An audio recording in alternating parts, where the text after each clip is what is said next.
Well, hello everybody. How's it going this afternoon? So glad you can join us. So glad you can join us.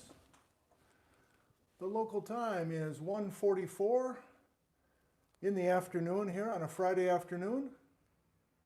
And we will begin our program on the Nanaimo sediments and the Melange belts at the top of the hour at 2 o'clock local time, about 15 minutes from now. If you're watching live, we will say hi to each other and do some thank yous and other things. Check the technology. If you're watching this in replay, of course, you can scrub ahead 15 minutes when we begin the program for the day. Let me check a couple things and then we'll say hi to you. No, actually, no. Since I got you here, let's let you know that we will be back for our next session on Sunday morning, the usual time, 9 o'clock in the morning. Session V, as in violin. For the love of God, please restore the fruitcake. That's Sunday.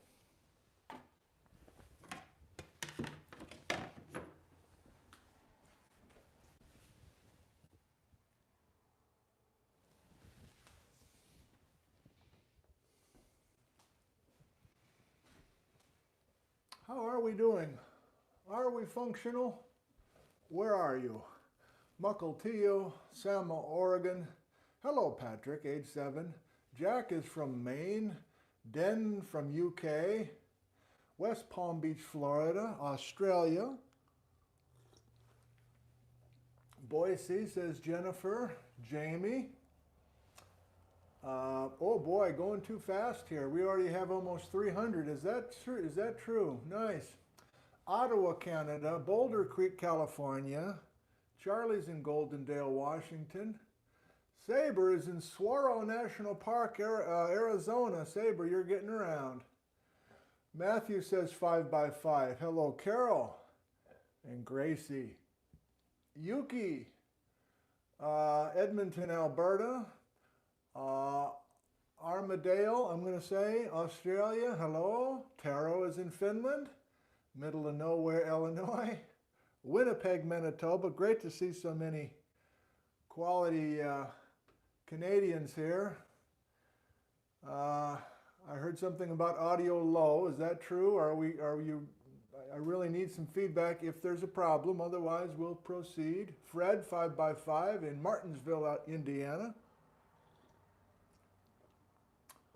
AV is good in Caldwell, Idaho. Eric, 5x5.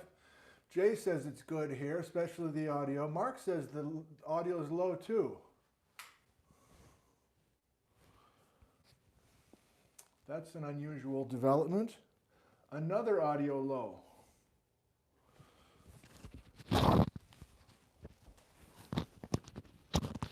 Why would that be? This is the same setup I've had for a while.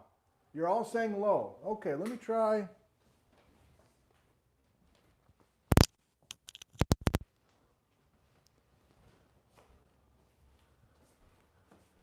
Is this any different? We doing okay? Better audio now. Maybe I didn't have the thing plugged in all the way. I'm going to pause here. This is one of the advantages of starting early is we double check everything's good. That's better. Audio's fine. Okay, I'm just going to wait for a few more here. Oh, better audio. So maybe it was, I was just not plugged in properly. I moved a little higher. I'm normally down close to the second button. Okay, well now I've got too many reports from all over the place.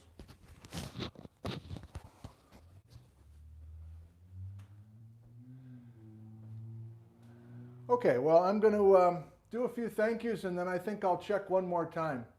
I hope it's just me not plugging in my into my transmitter properly. Okay, let's do some thank yous.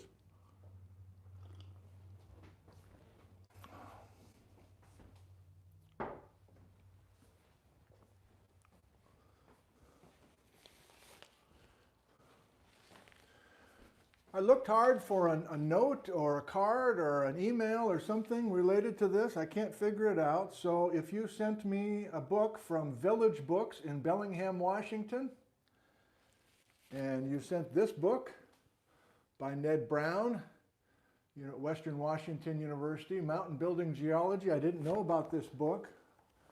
And so there's plenty of color diagrams and photographs and other things tied to what we're discussing here, especially in northwestern Washington. There's a little bookmark as well. So,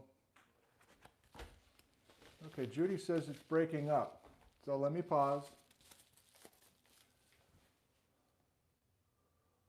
I guess I need to hear from you. Are we doing okay? And if we're not, I need to figure this out. Are we 5 by 5?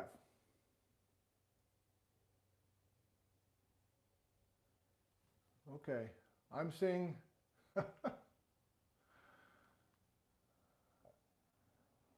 I'm seeing a bunch of 5 by 5s. I'm going to ignore the others. Okay, that's all I can do. If we have a majority that doesn't have any problems at all, then we're good.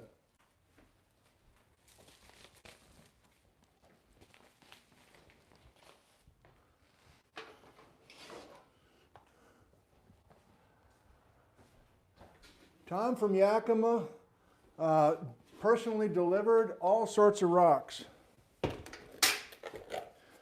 He was down at the Rimrock Lake Inlier. We will be talking about the Rimrock Lake Inlier today. And Tom, you brought a bunch of special granites from the area. Tom from Yakima brought a bunch of other grungy looking rocks, to my eye at least, and they will factor into today. But Tom, I first of all want to thank you for delivering these rocks, and two, I'm lumping the Rimrock Inlier into today's show, and therefore I'm not getting into the gory details like I thought I might. So I will continue to work with your samples and learn more about the Rimrock Inlier. And we'll have a couple video reports as well from this area. But I'm not going to do more than that. So I appreciate the samples, Tom. Thank you. And too much nitty-gritty for us today to get into each sample. So thank you, Tom from Yakima.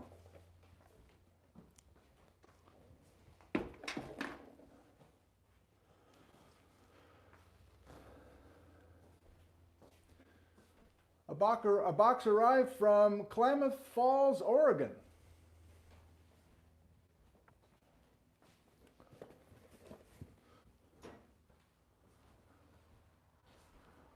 From Jamie in Klamath Falls, Oregon. Here's the box.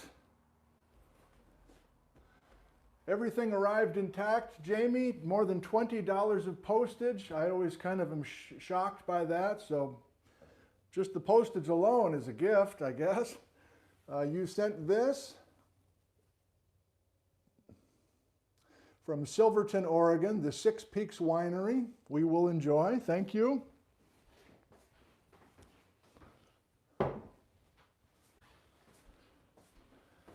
But Jamie sent more than that. It's like a care package my mom used to send me when I was lonely in Madison. Nick, thanks for all the awesome lectures. I hope you enjoy these gifts. The jerky and honey are from a local business. The rocks are fire opal from my claim in Southern Oregon. You and any of your viewers are welcome to come dig with me at any time, completely free of charge. I've included a card with my contact information. Keep up the great work. So here's Jamie's card. And he says, you are welcome. You are welcome to come and dig for, I'm sorry, Jamie, what did you call them? That's how much I know about them. Fire opal. So I'm going to hold this here for another second, and then I'll show you some of the fire opal that Jamie sent.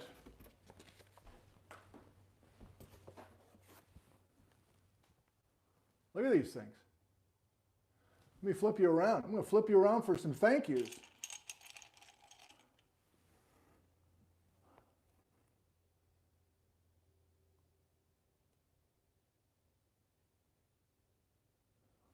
fire opal. And if you take Jamie up on his offer, he'll let you dig on your own, or with him, or I don't know, free of charge. Isn't that kind? This is my mug that I dumped these things in. Here's what the original rock looks like.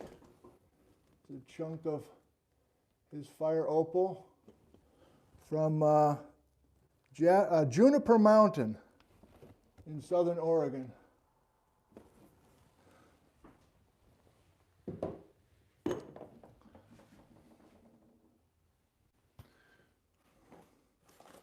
That would be enough, Jamie, but you sent an amazing bracelet.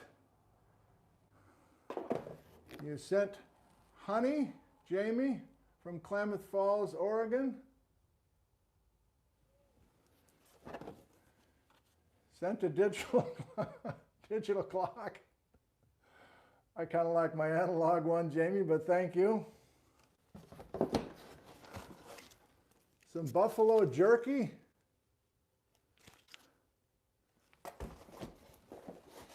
And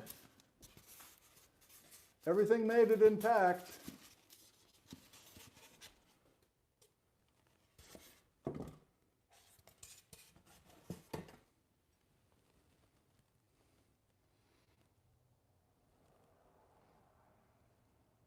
You gotta love it. Jamie from Klamath Falls, Oregon, thank you for the gifts. And thank you for your generosity with anyone else who wants to look you up.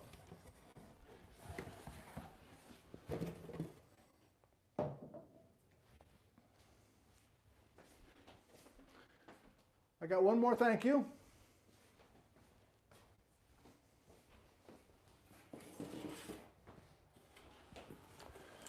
You recall that this was the thank you gift sent from Gary in Darrington, Washington, and we've been featuring Gary's backcountry photos. And this is already on our wall here at the home. You've already seen this. But if you're a regular viewer, you know that I was equally fond of, perhaps even more fond if that's possible. I mean, this is a view from Tommy Hoy Peak looking to the southeast, but another photo caught my eye, and so this just arrived this morning from Gary.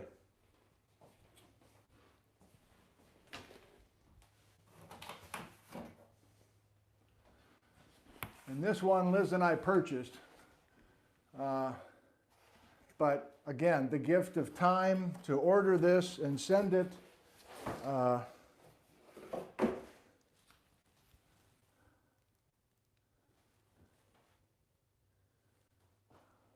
I love this photograph, and this one is on canvas.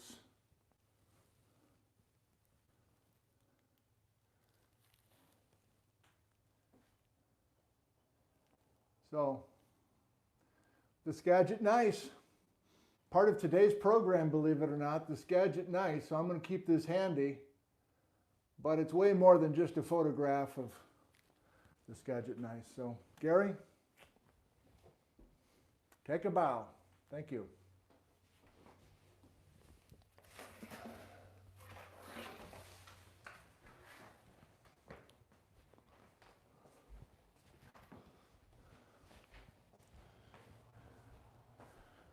So I got 2 minutes according to my watch.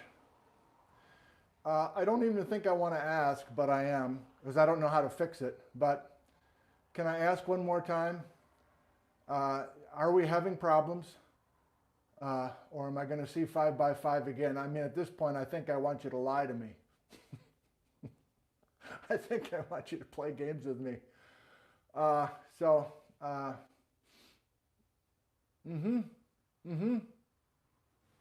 Great. Give me 2 minutes, please. Get my head right. And I kicked everybody out of the house, so they're out playing disc golf for a while, and they may show up at some point, but it's just you and me and Bijou, who's sleeping. He may make an appearance later on.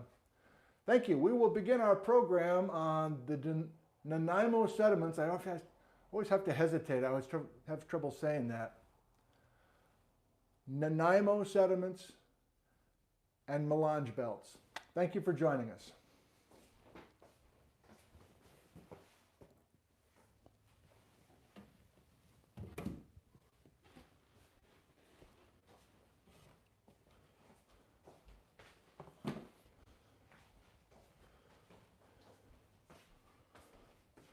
We don't need that much of the ceiling, do we?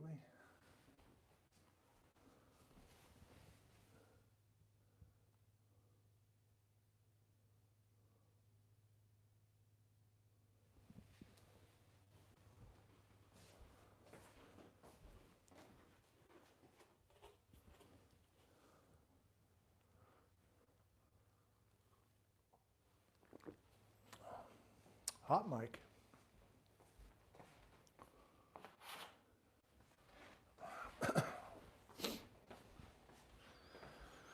Hot mic in the kitchen. So many dishes, so many dishes.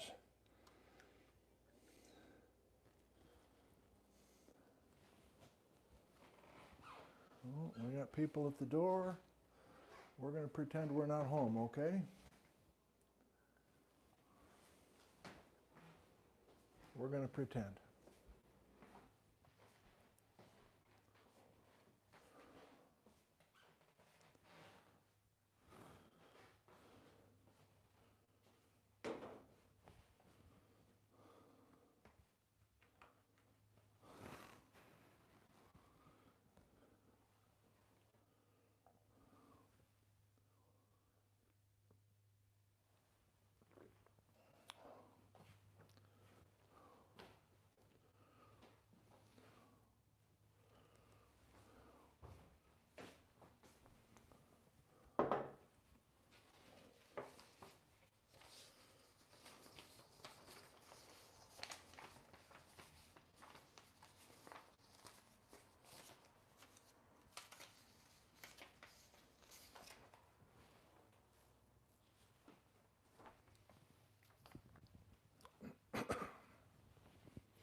Hey, a pleasant good afternoon to you all. Thank you for joining us here on the front porch in Ellensburg, Washington, USA. My name is Nick Zentner, and I am your instructor today. In fact, I'm the instructor at the university here in town, Central Washington University, and I'm doing this for fun, and it really is fun. I mean that. It's absolutely a ball, and I continue to learn so much, and I'm able to share what I've learned immediately with you. So this is all new stuff. Every one of these shows is almost 100% new to me, and hopefully, therefore, to you as well. This is our topic today. We're going up to British Columbia to look at some sedimentary layers. Not technically an exotic terrain, I might add, but part of the exotic terrain story for sure. And then we will kind of talk about our last major exotic terrain unit before we go to far western Washington. You'll see what I mean in a few weeks. No, in a few sessions. You are welcome to come back for another unusual show. On occasion, we toss in an unusual show. There was a Karen Sigloch show. There was a Green Rock show. And we are going to do an unusual show on Sunday morning called Restore the Fruitcake. For the love of God, would you please restore that fruitcake? I'll explain, although some of you may be able to guess what I have in mind for Sunday morning, but that is the plan, Sunday morning. Please come back. As always, we put these shows together in 3 parts. And so here's a look at today's visit. We will go in order of the title of this live stream. We will, after some more introductory comments, we will get up to BC and look at the Nanaimo. We will go to these places called the Melange belts, which I knew next to nothing in that, and I actually made some interesting connections I hadn't made before, so I'm particularly pleased with a couple of kernels locally in central Washington that plug into the Melange story. I'll explain in a bit. And then number 3 is a trial balloon, basically. I really don't know how this is going to work, but I have a vague idea of what I want to try to do here to double back to the Skagit gneiss and the Swakane gneiss and a couple other things in the crystalline core. You knew that you might recall that gave me trouble. It still gives me trouble, but I have a way potentially to take these 2 topics today and double back and go back to the crystalline core and continue to think about that at least a little bit. That is the plan today. We have multiple video field reports. Jerome Lessman up at Vancouver Island. We've got a video field report from the San Juan Islands. We've got one from the Rimrock Lake Inlier. We got actually another one from the Rimrock Inlier. We got all sorts of things. So little Gary photos. So we'll have a little bit of extra cozy fort. So without further ado, let's get to it, shall we?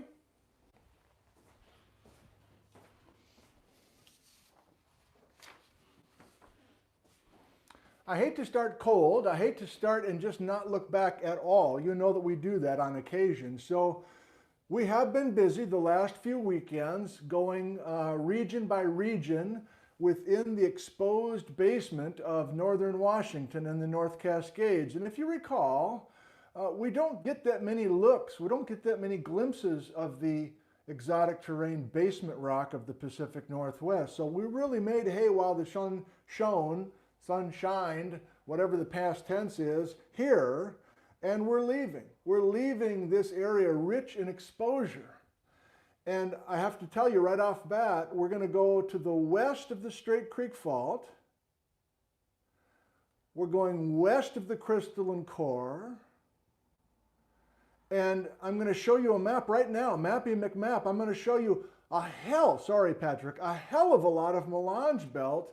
But that is misleading, and I'll explain why in just a second. So on the maps, your warning is, on the maps, the Melange belts are going to look like the biggest terrain we have. But before I forget, and also before I lose my train of thought, same thing, I want to address the fact that most of the Melange belts are covered. There, I said it verbally. I don't know that much about the Melange belts because there are rare exposures. But the few exposures that I have seen, I had no idea those little postage stamps of exposure were part of something bigger called the Melange belts. And so let's get to it. Patrick, glad that you're here. I still got, you gave me 72 colored pencils. I'm maybe down to 47 or something. I still have plenty. So Patrick and everybody else, I hereby declare our 2 units today, the Nanaimo, I always have to pause, the Nanaimo and the Melange belts, here we go. All right, big overview of the colors. I hereby declare from this point forward that the Nanaimo Flamingo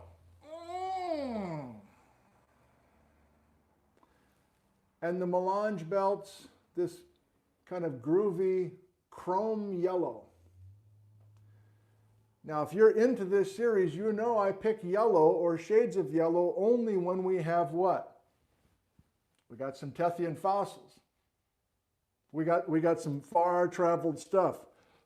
And that is one of the points of the Melange belts. There are some Tethyan fossils, and so we're going to go yellow or grello, just like we have in scattered occasions back then. Okay, what's this look like on our maps?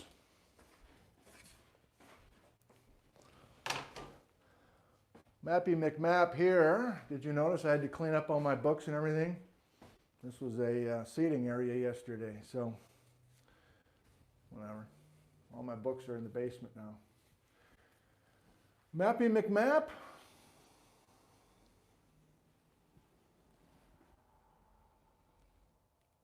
Laying on top or straddling parts of orange, which is Rangelia, and parts of, I don't know, something further inboard is our, whatever color I just decided. Oh, flamingo. Yeah, this flamingo. This is the Nanaimo. Almost exclusively in British Columbia, but a little bit in the San Juan Islands. So we're going back to the San Juan Islands a little bit today.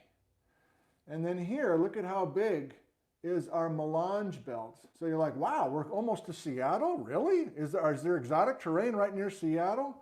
Well, there kind of is. Like not in downtown Seattle, but approaching Seattle. Like I've driven through this Melange belt for 30 plus years, didn't really realize it.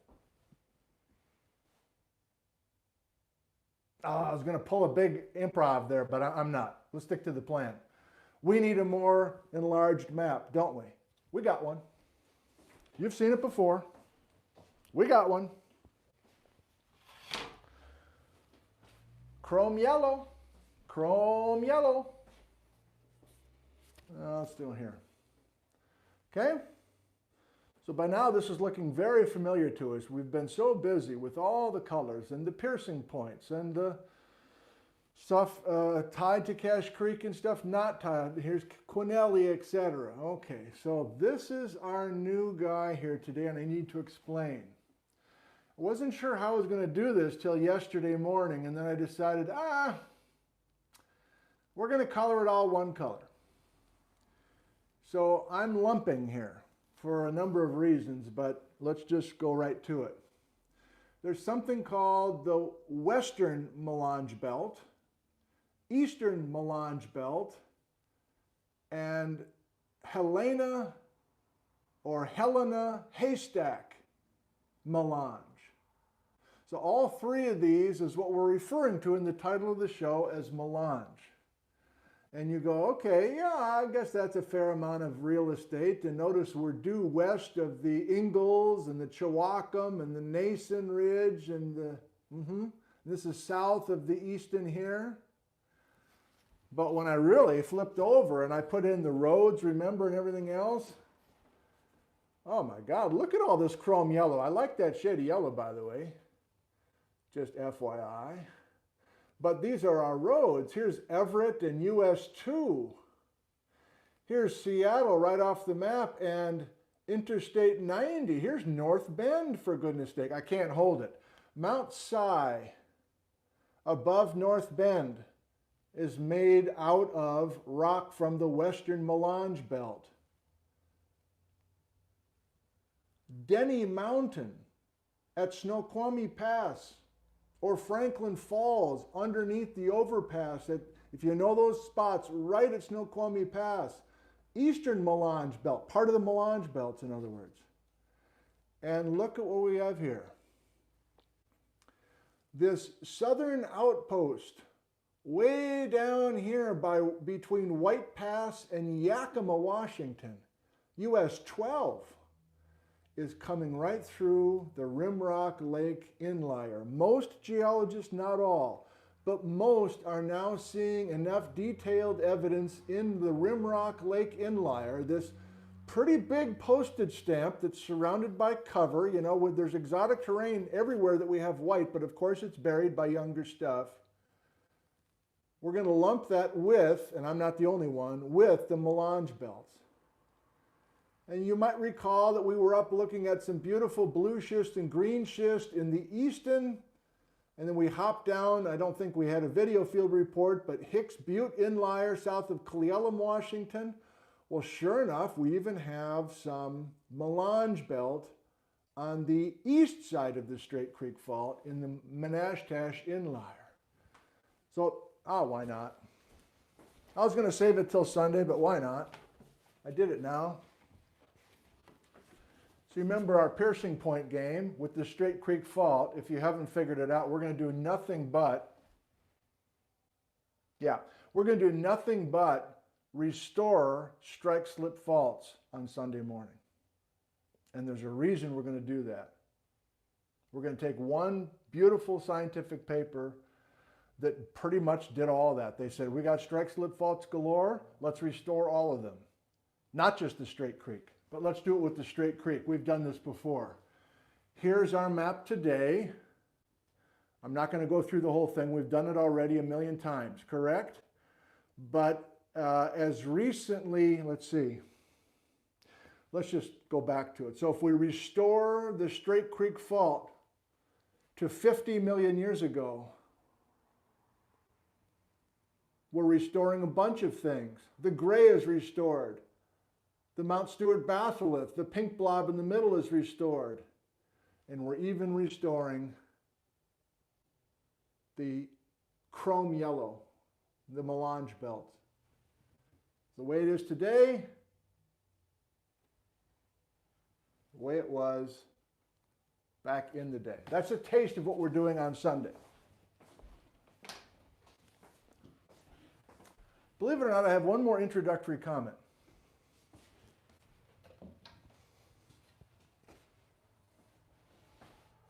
We've been at this a while. We know that our focus is in this time window between 250 million years ago, and we've been sticking to that, haven't we? Have you kept track?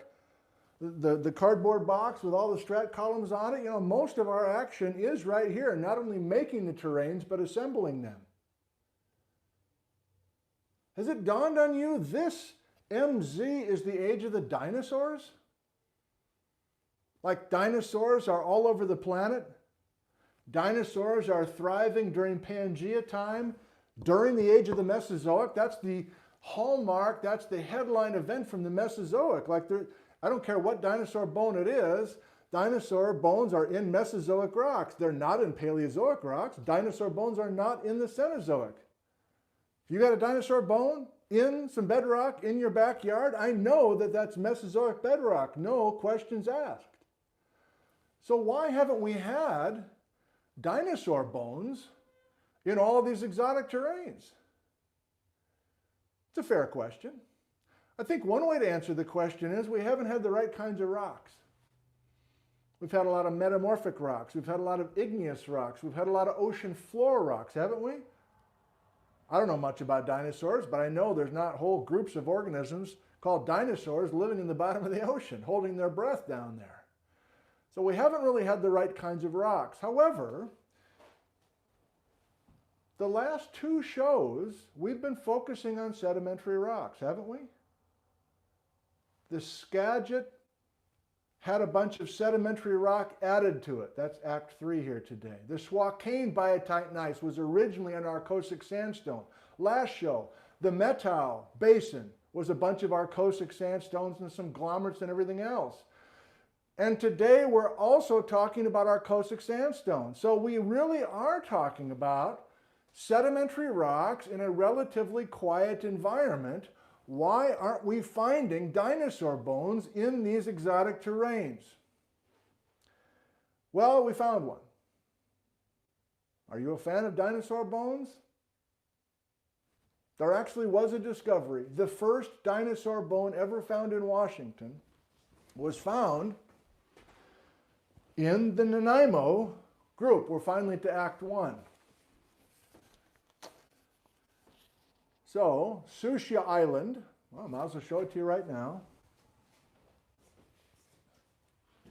I'm running out of cardboard here. Not really, kidding. Here's, I think, the first cardboard box I used to do some coloring for you. Do you remember this one? These are the San Juan Islands, north of Seattle, southwest of Vancouver, BC. And this is our first attempt to color exotic terrains, Fidalgo Island, etc., Orcas Church, blah, blah, blah. But here's our flamingo. It doesn't look totally flamingo because there's kind of a dark stippled pattern on this map from Brandon and others, and Darrell Cowan in 1988. But Sucia Island is here. Sucia Island is in Washington State. Sucia Island is part of the San Juan Islands, but Sucia Island is not made of this old exotic terrain bedrock. Instead, it's our introduction to the Nanaimo Sedimentary Layers. Nanaimo, Nanaimo, Nanaimo, Nanaimo, going all the way up to Jerome Lessman's house and beyond. So what was discovered less than 10 years ago in some siltstone, 80 million years old, on Sucia Island, part of the Nanaimo group? You know the answer, dinosaur bone. So here's where you know way more than I do. I don't know anything about dinosaurs, really. But theropods, I think, are a group of dinosaurs, including Tyrannosaurus rex, maybe velociraptors too. I'm sure we've got folks chiming in already. But here's an actual photograph taken of a University of Washington Burke Museum geologist, paleontologist, at the site of discovery. They were actually looking for ammonite fossils. They weren't even looking for a dinosaur bone, but it's 80 million years ago. It's relatively quiet depositional environment. And what did they pull out of this outcrop in 2012? The answer is the left thigh bone of a theropod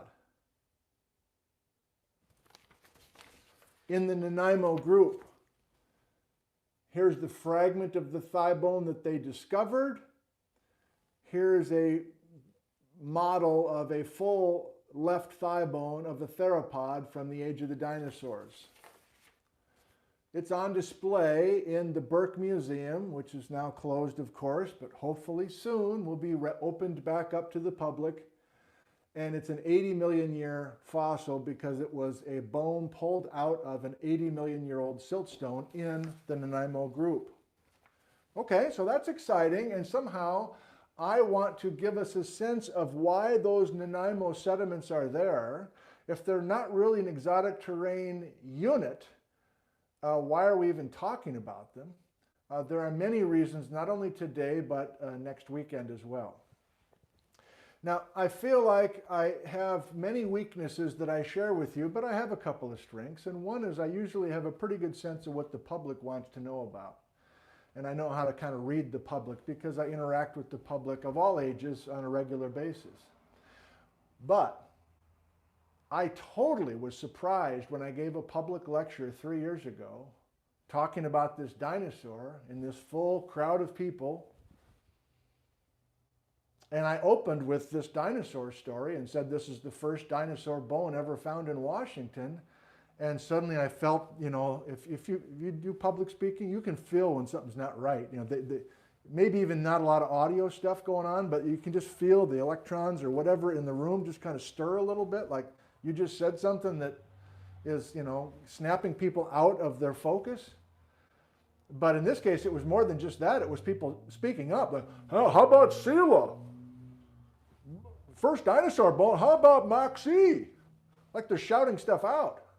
And I'm like, you know, trying to flag them off, you know, in real time with the cameras rolling and everything. But I was like really flustered. Like, what are you talking about? I didn't realize that a lot of people, even fans of geology, think of big animals in prehistoric times as all kind of the same thing. I'm equally weak on this stuff. Columbian mammoths, woolly mammoths, Ice Age, whatever, but I know enough to know that our dinosaur time is as recently as 66 million years ago, and then the dinosaurs all go away. 66 million years ago in our geologic time scale.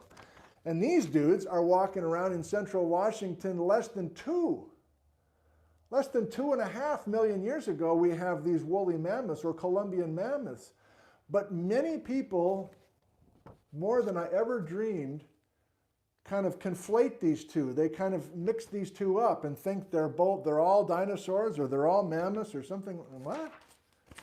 So I just bring that up because when I talk about dinosaurs, which is not that often, people around here at least think this. And it's not a total accident because there are towns here in central Washington that have these dinosaur sculptures to get people to get off the freeway and buy some trinkets at their gift store.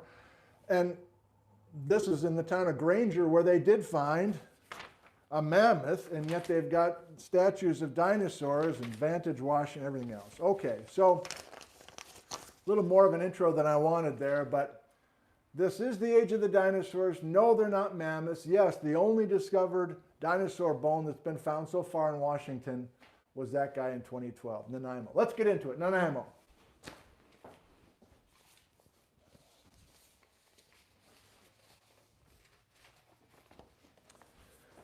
All right, I just went up to school and printed out a bunch of stuff. They're kind of unorganized, but let's try it anyway. So, you ready? We're going north of Washington temporarily. We're going up to BC mostly, but there's a little bit in Washington. Here's the exposure of the Nanaimo sediments. So our video field report will be from geology professor Jerome Lessman, who has been a regular contributor to this series. He may be with us again in the comments again today, but he has been regularly in the past. He's also terrific by email. And here's Jerome, by the way. Nice little photo I found online this morning. Jerome Lessman, Vancouver Island University. Wonderful guy, nice guy, very interested scientist in many things, including the Nanaimo, which is in his backyard. So we'll get a video field report from Jerome. But, you know, we don't have Nanaimo everywhere. And again, this is not exotic terrain bedrock. These are sedimentary layers that are draped over the top of some material. Let's cut right to the chase. What should you visualize for the kinds of rocks in the Nanaimo? Are there more dinosaur bones? Maybe. I don't know. Has British Columbia found a dinosaur in the Nanaimo? Maybe they have.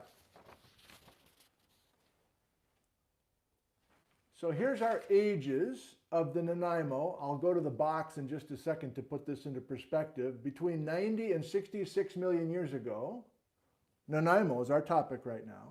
Sedimentary layers. Mostly Arcosic sandstone, as promised. But you can see some variations from the norm there and some conglomerates and some quieter silty stuff. So our dinosaurs coming from this scene in here with some minor, yeah, 80 for our dinosaur, our theropod. And then here's an interpretation. Now you see that phrase submarine fan with varying amounts of energy quite a bit. Do you have a picture in your mind for that, a submarine fan? This is what we want to visualize. And again, emails by Jerome have been helpful here because I don't know much about this series of layers. Apparently, until the last decade, most were visualizing alluvial fans above sea level. And now we're realizing, due to some renewed interest in some new work in the Nanaimo sediments, that we have more of a submarine story. Our fan, our collection of sand and pebbles and silts are being deposited in these fans. But the point is, you have a river bringing a bunch of sediment to the shoreline. This is a good orientation for us. River flowing from east to west, dumping a bunch of that river sediment, river sand primarily, down the slope, and then getting this deposit, this submarine fan. That's the way to visualize, according to Jerome and others, much of this Nanaimo group. Now, why am I spending so much time on this? Weren't we talking about exotic terrains? Yes. Is this an exotic terrain? No, not really. It's stuff sitting on top of exotic terrain basement. I've already said that 4 times. Some of you know why the Nanaimo sediments are famous, and it's not necessarily because of the dinosaur bone.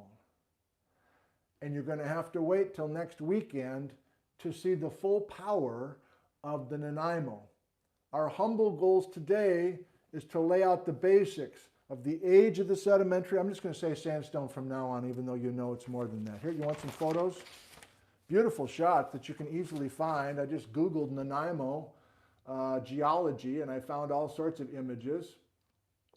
Okay, beautiful kind of honeycomb-like erosional stuff, like we have in central Washington, I might add, with this swamp and other Arcosic sandstones. Here's some interbedded turbidites, which are underwater landslide deposits. You get some coal seams in between some of these things. Jerome is with us. That's great. And Jerome's splitting out the lower versus the upper. Let's do it. Jerome's basically saying, come on, get on with it. Get on with it. He's not, but he's reminding me. Another map just to kind of get you. Here's where Jerome lives. Vancouver, big city in British Columbia, not the one in Washington. So many of these islands here are composed of this Nanaimo group. All right. Were you with us last time? Talked about the metal. And I'll remind you visually in Act 3. But we were talking about Arcosic sand being deposited. And if you have a great memory with the Methow, we had low in the stack of the Methow sediments a west source for the sand, like a sand coming from some sort of oceanic island arc. Do you remember that now? Is that coming back to you? And then we were, as we dumping more and more of this sand in the Methow Basin, we eventually found a bunch of sand coming from the opposite direction, from the east. And we were having these kind of inland sources, maybe a volcanic arc sediment source for the upper part of the Methow. Well, son of a gun, we got the same thing again. The timing's a bit off, but we got the same thing again.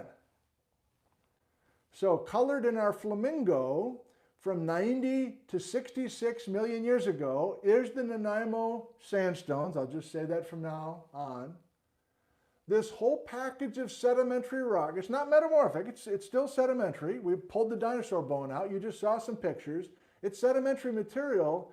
All of this is being deposited after the main event, which you recall is our main collision, or more accurately, and we'll expand on this next weekend as well, we'll revisit the evidence that some of us are seeing North America plowing into a stationary insular superterrane with Rangelia. But regardless of that dynamic, we've got the collision, that happened 100, and post-collision, we start our dumping of the sand for almost 30 million years. But we have that same, by studying the details in the Nanaimo, that same change from sand originally coming from offshore to sand coming from onshore. Yes, two academic groups from University of Calgary and Simon Fraser University, both in Canada, have been leading the way in the last decade to realize that these are, instead of kind of a major river story, we want to visualize the submarine fan. But one other thing that Jerome pointed out, and then he can certainly help us in the live chat as well. Jerome's helping us see that there's a bunch of individual submarine fans. Like if we look at this yellow as a unit, it looks like just a bunch of layers of carpet, sandy carpet. But if you really start looking in the upper or the younger part of the Nanaimo, there's individual fans that are coalescing. It's almost like I meant to do this. Is it worth it?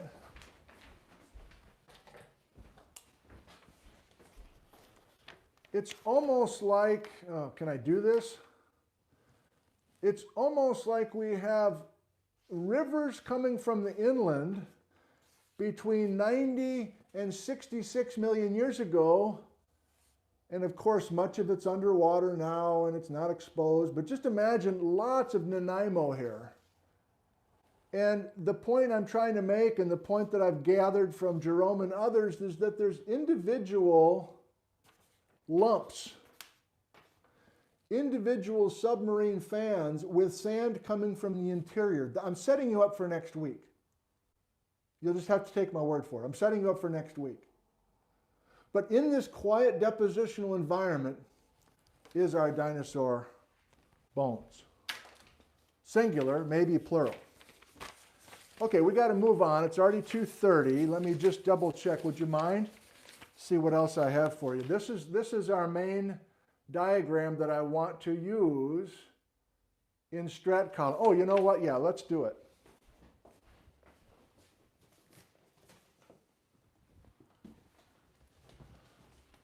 It's official. I'm out of room. We started this way back. Way back. San Juan Islands. Western Cascades foothills. Then things got gnarly in the crystalline core. I was most confused right in here. Still am. Last show, razzle dazzle, the Methow. Western source of the sand transitioning to eastern source of the sand. We just got done talking about that, right? And of course I'm clever, so I chose the same shade of whatever, pinkish purplish. This I think was, what was this, rose pink, but it looked purple to me. Okay, is this the same thing as this? No, this is the metal. And notice the ages. I can't hold it. We're older than 145. This is an older story. What are our ages here? 90 to 66, like that. Well, you ready to go around the world? Endless hours in the driveway. Basketball. With a friend. Wisconsin. Ice. Snow. Basketball. Doesn't matter. We're going to play around the world. You want to go around the world? Oh. Or you want to go the other way?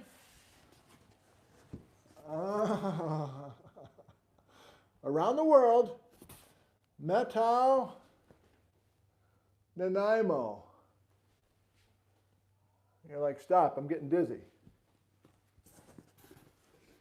Just like we had with the Swakane biotite gneiss. This is poor planning. Now I got to jump around.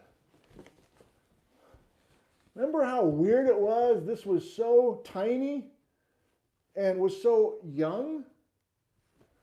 We got the same kind of weird, tiny, young story here. Arcosic sandstone.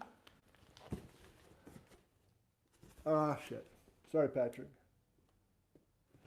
And it was Arcosic sandstone originally. I just got confused there. You weren't, though. I'm just temporarily, not to belabor it, comparing the Arcosic sandstone of the Nanaimo, which was young and brief, and comparing it with our Swakane original Arcosic sandstone, young and brief. I just want to leave it sit till Act 3. Okay? So you saw not only Nanaimo, but I'm finishing the Nanaimo. I'm ready to go to Act 2. Wow. Huh? Right. Act 2. Begin. This is an exotic terrain mappable unit called the Melange belts, plural. Western Melange belt, Eastern Melange belt, Helena, Haystack, Melange. You saw it on the map. Let me remind you. You saw it on the map. Let me remind you.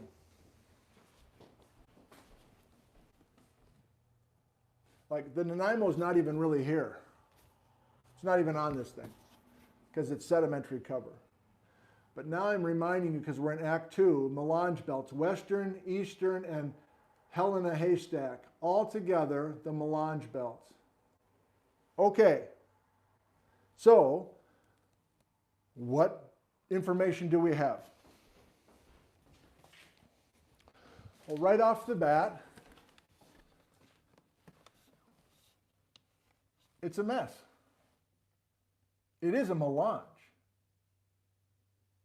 A melange, there's many ways to define a melange, but for our purposes, a melange is a chaotic mixture of about every kind of rock you can imagine, tossed into a blender.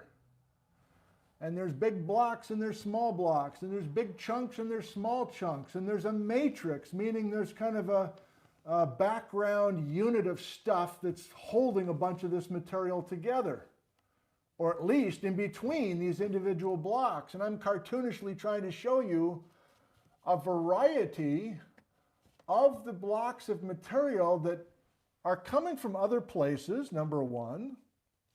I mean, they weren't created next to each other like this, in part because they're not connected to each other now. And quite often these blocks are angular and separated from neighbors. If nothing else, our video field reports from Steve, I think it's Steve in Lummi Island, and Ed in Rimrock Lake Inlier, if nothing else, their reports will show us how screwed up this rock is. It's a true melange. And I'm trying my best to give you an age range But after I did this, I realized the eastern Melange belt and the western Melange belts are lower here. And it's the Helena Haystack that's the younger stuff only. So I almost regret doing it this way, but I already did it, so I don't want to do it again. That's how I roll. I don't have that much time, you know, before we turn the live button on, basically. So eastern and western, a little bit older than these guys, but otherwise, that gives you a sense of this.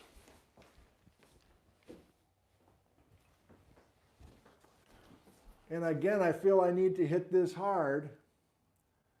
North Bend, Snoqualmie Pass are part of this Melange belt. That's how we'll start. I'm talking to myself now. That's how we'll start the second file. We're done with file folder number 1. I had some other, I can't go back now.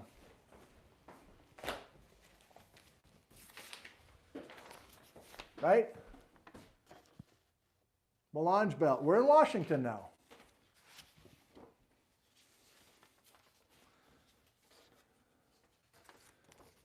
So, you know that I've been making different kinds of programs over the years, and almost 10 years ago I was making videos for this website called hugefloods.com. You may be aware of it. I've talked about it in the past. Tom Foster.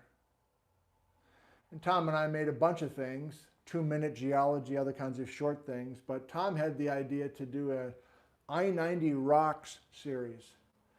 And we made a Seattle program and a driving from Seattle to North Bend program, and then a third program up and over Snoqualmie Pass before Tom burned out. But I share this with you because as we were putting that show together, those shows together, the I-90 Rocks series, which never did get finished, we had a cute little icon thing going, or brand, or I don't know. So at the time I remember going, okay, well, we got to talk about Mount Si. It's such a beautiful peak right above North Bend, Washington, which is a major place for people to stop, and a little shopping center there, and get some gas or stop at Safeway or whatever, Starbucks, and it's all in the shadow of Mount Si, and Mount Si is a very popular hike for a lot of folks. You know what kind of rock Mount Si is made out of? It's part of the Melange belt. It could be anything. It's made out of gabbro. I'll flip you around in just a second. But that rock gabbro is quite rare. It's not a common rock to find worldwide. And there's more of that gabbro. That's one of my favorite photos from Tom, who of course, you know, did everything by himself. So he's like scrambling up. I think he parked in some no parking zone and like scrambled up in the snow to get this shot. But the main point from that I-90 Rocks episode on Snoqualmie Pass was that you're crossing Snoqualmie Pass on the most heavily traveled mountain pass in the Pacific Northwest. Number one, you never see a volcano. Number two, the mountains that you do see at Snoqualmie Pass have a crazy variety. Denny Peak is made out of marble. Franklin Falls, which is a cute little spot right underneath this overpass that was put in the late 70s, early 80s, Franklin Falls is tumbling over more of this meta-gabbro. And there's plenty of other freakish stuff as well. It's just an amazing variety of old bedrock, which just stunned me when we put that show together. I now realize why those rocks are so weird. They're part of the Melange belt. So here's from Jamie McDonald, who we talked about a bit ago, and we'll talk about on Sunday. But I've highlighted for you, if you don't know the area, my backyard is here. My front porch is here in Ellensburg, and to drive to Seattle, it takes about 2 hours. And you drive on a freeway, Interstate 90, and you go up, you cross the Straight Creek Fall, by the way, at Easton, Washington, in case you're curious. Here we go, crossing Snoqualmie Pass and some eastern Melange belt. Here's Mount Si and the Meta-Gabbro and the western Melange belt, and continuing on to Seattle. Here's US 2 up over Stevens Pass. So you can see how much of this shows up on this map. And of course you can see plenty of stuff we've been doing already with the pizza boxes, etc. My main point, I think I'll just do it verbally. My main point is that as you get into the southern Cascades in Washington, so Snoqualmie Pass is kind of an important boundary for us in geology in Washington State.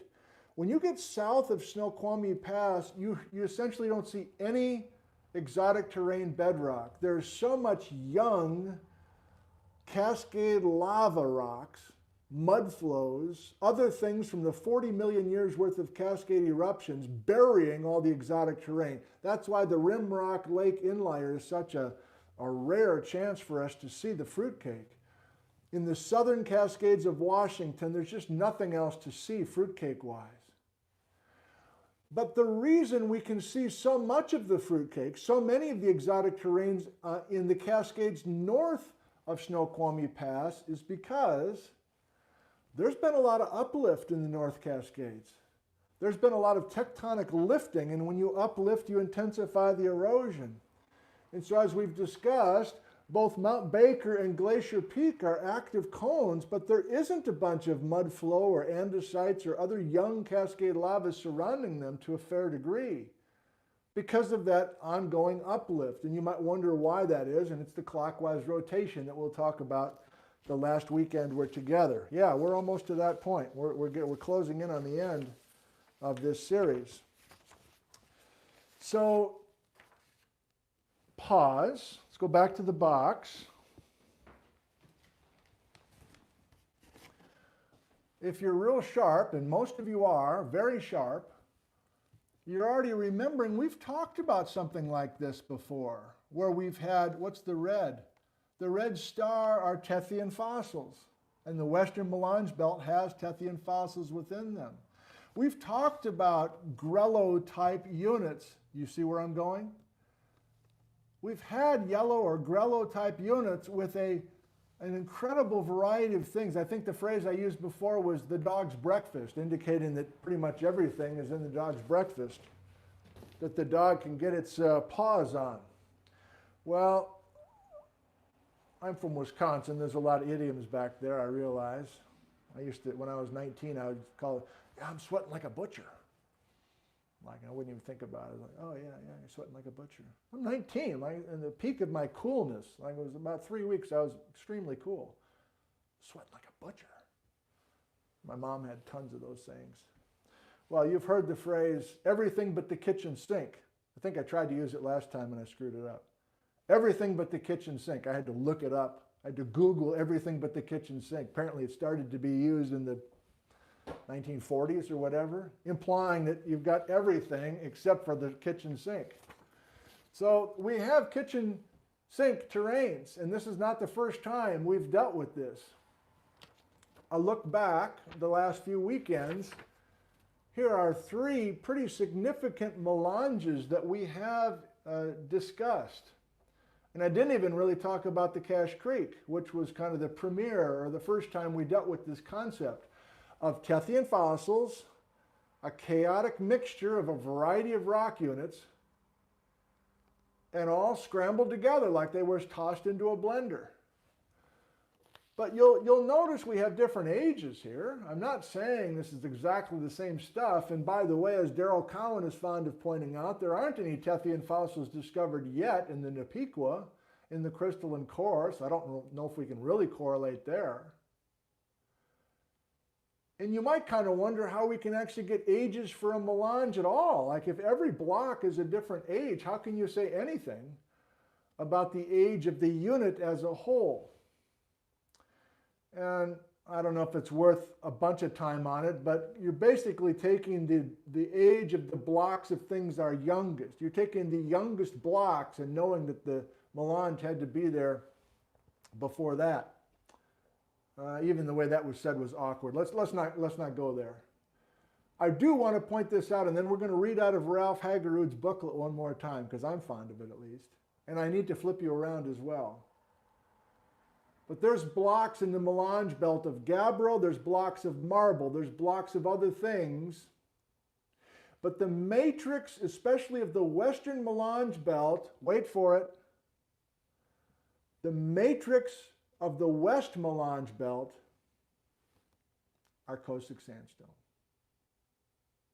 There's blocks of Arcosic sandstone in the western Melange belt. Much of the matrix or the background glue holding the Melange together are Arcosic sandstone.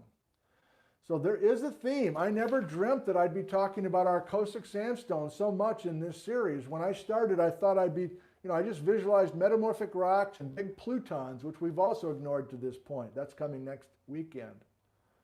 I was thinking I would just talk metamorphic rocks and ocean island arcs and igneous plutons, and that's it. I never thought I'd be spending more than a weekend talking about Arcosic sandstone, but I hope that you'll see, before we quit today, I hope you'll see why this is a significant part of the story. Brand new to me, of course, confusing to me, but I think I'm getting there.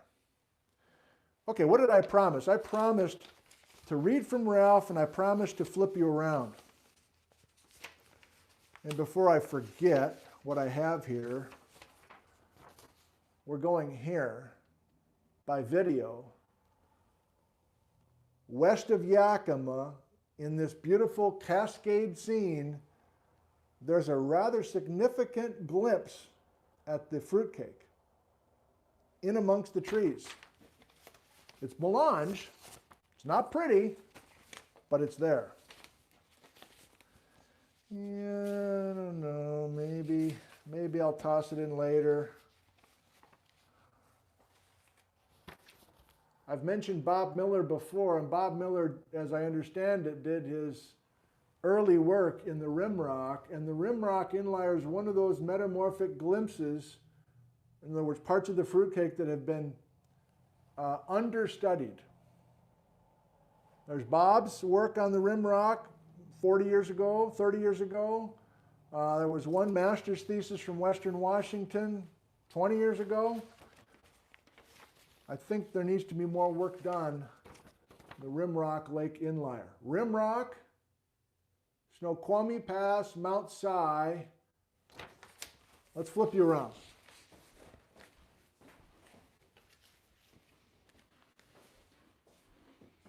You know why I've been reading from the Ralph Haggerud 2009, you can see it, 2009 pamphlet or booklet that goes along with his master work on the maps of the exotic terranes in the North Cascades. I'm doing it because he's much more true to the bedrock geology than I, and so I want to share with you. I'm teasing you about the flipping around. It's coming, but I want to read first. So what are the three units that we're lumping together in the Melange belts? The Western Melange, the Eastern Melange, and the Helena Haystack Melange as well. Here's Western, Ralph Haggerud. Western Melange belt, mostly pervasively foliated sandstone and semi-schist. Minor fine to medium cobble conglomerate, locally stretched. Commonly interbedded with argillite or phyllite, includes chert, marble, greenstone, weakly metamorphosed diabase, gabbro, tonalite, and very rare serpentinized peridotite and dunite. What the hell's left, man? Everything on planet Earth is in this thing. Except for the partly metamorphosed igneous rocks, most of the components of the Western Melange belt could have been part of a once continuous pile of sandstone, shale, and very rare volcanic rocks. Fossils indicate that these rocks in the Western Melange belt were deposited in a Jurassic early Cretaceous ocean. Torn apart by subduction processes, the original rock layers or beds are no longer continuous. Marble blocks generally contain fossils much older, Permian, Tethyan fossils, than the disrupted marine, shale, and sandstone, and maybe pieces of uplifted older beds that slid into the basin where the younger sediments were deposited. This is 10 years ago, Ralph describing rocks and also tossing in some kind of works in progress as far as interpretations are concerned. Let's move on. Eastern Melange belt. How's it different? mostly mafic volcanic rocks and chert. So he's not talking about Arcotic sandstone very much with the eastern Melange belt.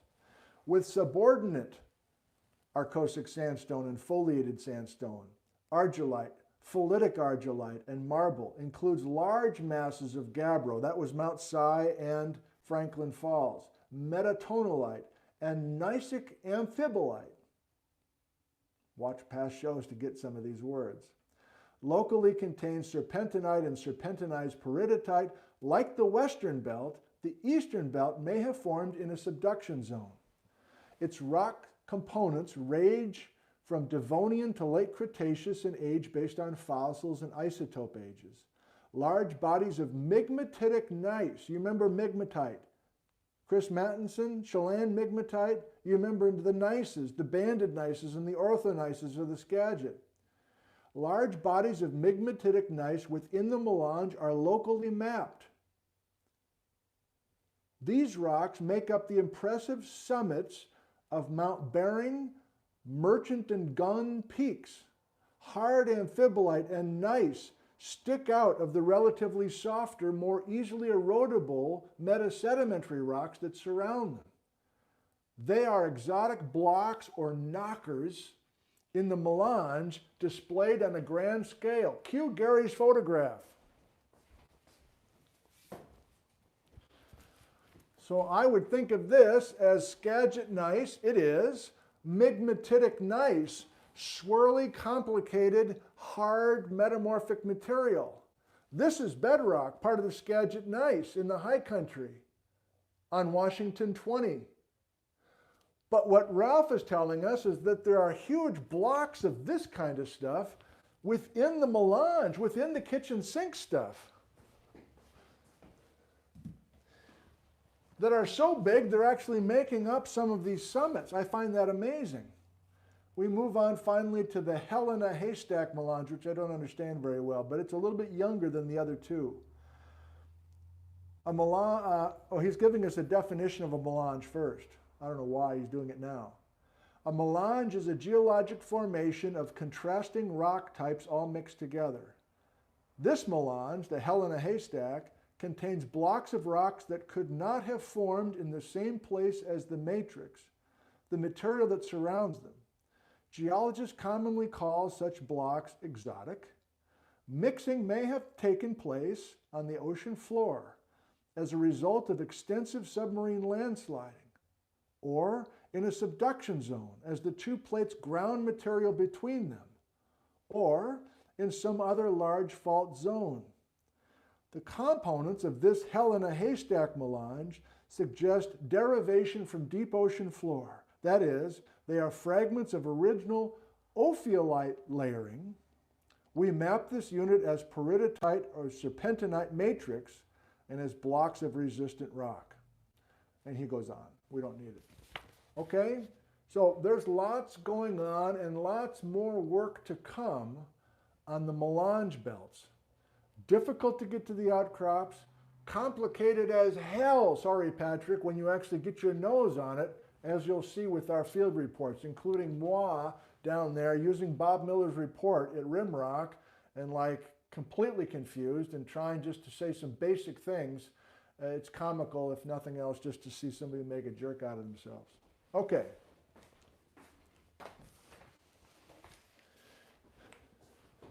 We're to the top of the hour. I'm going to try Act 3, which, all of this is kind of risky, but this one's particularly risky. Like I don't have it figured out, really, but I'm going to try anyway. Okay?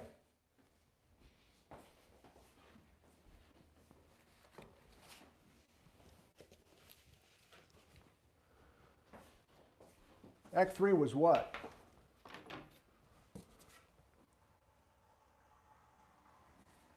Add sandstone, that's dumb. Act 3 is called Add Sandstone. Act 3 involves a mental image. You know that I grew up on a farm. You know that I didn't enjoy the work on the farm. It felt unfair that all my friends were hanging out at the swimming pool, flirting with everybody, and I got to be shoveling shit, sorry Patrick, shoveling manure in the barn day after day with a pitchfork, straw, whatever, go into the manure spreader, take the manure spreader out to the fields, hit the power takeoff, manure's flying all over the fields, empty the manure spreader, back to the barn, shovel more into the, okay? Shoveling, shoveling, shoveling, shoveling, shoveling.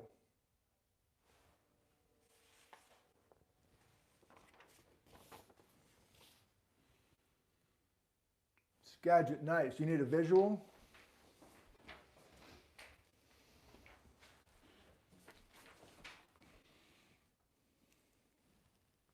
Skagit gneiss. If you recall,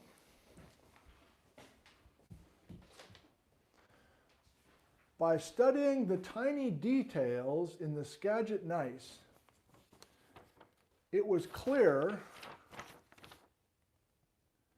that there was a deep plunge. I know you remember that. I was talking about this geologic elevator going down and then coming back up. And when the Skagit gneiss material was down, it was forming the gneiss. It was getting metamorphosed and shot full of plutons. This is coming back, I know it is. When we were down more than 20 miles below. And then as recently as 50 million years ago, the geologic, muffler boy, the geologic elevator starts coming back up and the Skagit gneiss is at the surface for us. That's fine. I'm good with that. What I was thoroughly confused by and still am is the idea that between 74 and 65, so not starting exactly 100 million years ago and not ending exactly 50 million years ago when the Skagit gneiss starts popping back up, but in this window specifically, this is from Stacia Gordon now. Stacia Gordon, who is part of this research team that's going to be working in the field the next few summers, and she has evidence that we're adding a bunch of sand. That's how I want to say it. We're going to shovel a bunch of sand and add it to the Skagit gneiss. And you're like, why would you screw that up? Well, you had a nice simple picture. You had maybe Nipiqua schist or Cascade River schist in the area that we now call the Skagit gneiss. It was sitting there. We plunge it, high temperatures, high pressures, we create gneiss, and then we bring it back up. Why do you have to screw around with adding a bunch of sand?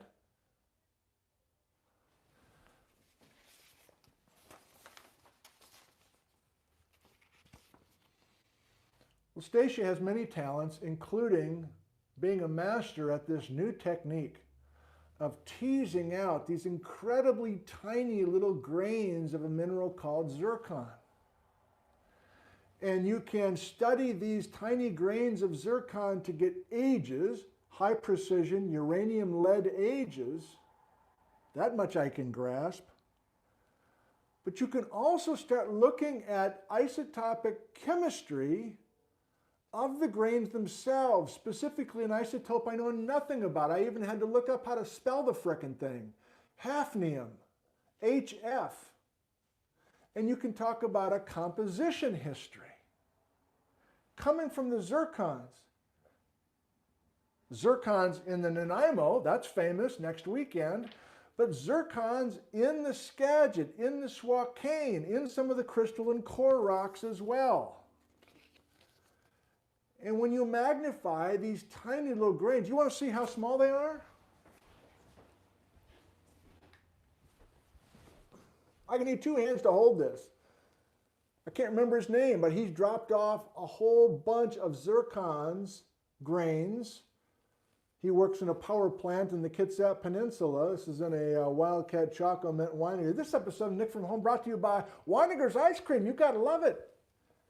But this is what zircon grains look like, and you're like, okay, I can't really see what they look like. Well, I'm way ahead of you.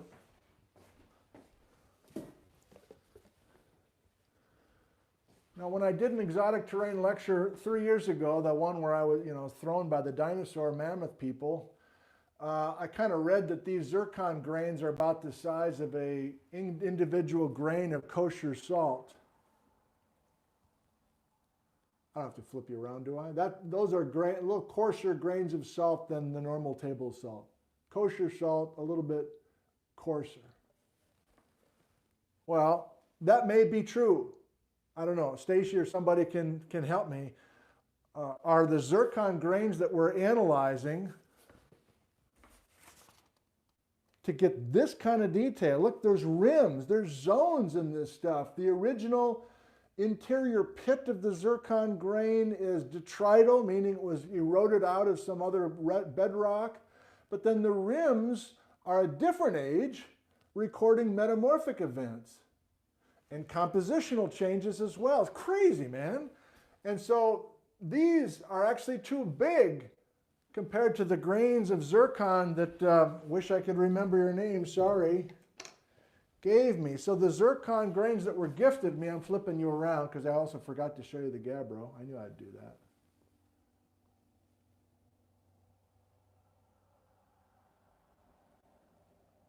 You see the individual grains of zircon here? Linus is already telling us some detail. Thank you. Yeah, I don't know, micro whatever. I'm super out of it. So if we're really talking about grains this big, and in the live comments, maybe you're telling me that. I can get them on my, I'm going to lick my finger.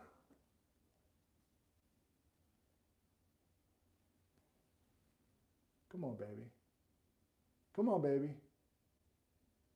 I can't get closer, I guess. Each grain of zircon is that small? Seriously? And I emailed Stacia Wednesday night. Here in the States, we celebrate Thanksgiving. So I'm emailing this gal the night before Thanksgiving, asking for details about zircon. And of course she didn't, thankfully she has a life. She didn't see my email yesterday, but she emailed me an hour ago, and I want to read that to you. And then you'll see what I'm driving at here, I hope. So Stacia Gordon is part of this team, and she's doing all this detailed zircon work in the crystalline core. I'm going to read two quick paragraphs that I received an hour ago from Stacia Gordon at University of Nevada, Reno. I'll save the other paragraph for next weekend. Zircons. We use them as a fingerprinting tool, both their uranium lead ages and their hafnium isotope compositions, to try to identify sources. I think of zircons as being the same as identifying fossils, where I'm sure most of your viewers are familiar with the idea that scientists have found specific fossils that are now spread across several continents, and that this was evidence that the continents once had to be together, and they could, along with a lot of other evidence, piece together supercontinents and use this as evidence for continental drift and ultimately plate tectonics. Zircons can be used kind of the same as those fossils, as a fingerprinting tool to track how sediment has moved around. Zircons are extremely robust, even though they are very tiny, in most cases less than 100 micro M. I don't even know what the unit is. I'm sorry. Weird italics U thing and then lowercase m. Once they form, in most cases by crystallizing out of a magma as it cools, those zircons can survive erosion of the new crystallized igneous rock. Hang with me if you're confused. This is good. And then they begin, being weathered and transported by water, wind, etc. within sediment. Thus, these zircons can preserve an amazing record of when they first formed and what later events they may have experienced. In the case of the latter, an example of this is our interpretation of the Skagit and the Swakane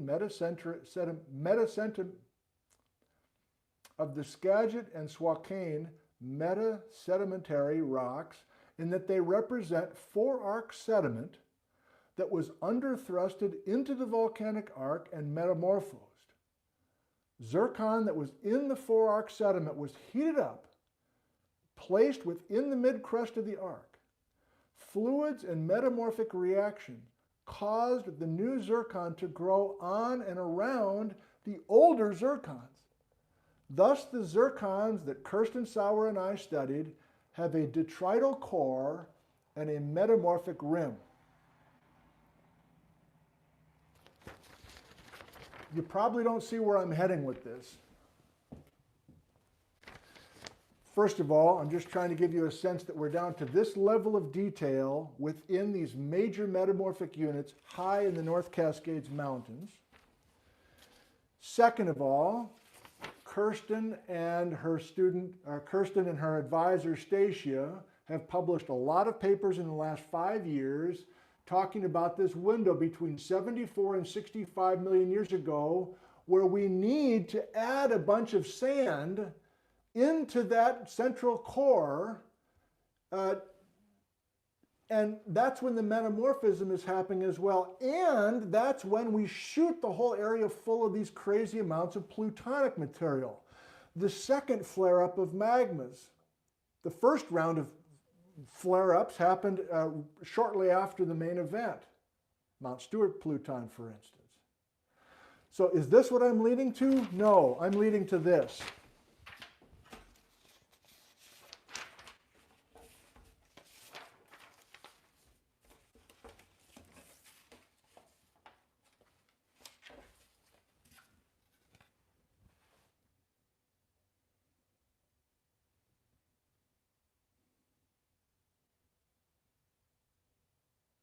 I'm still with you.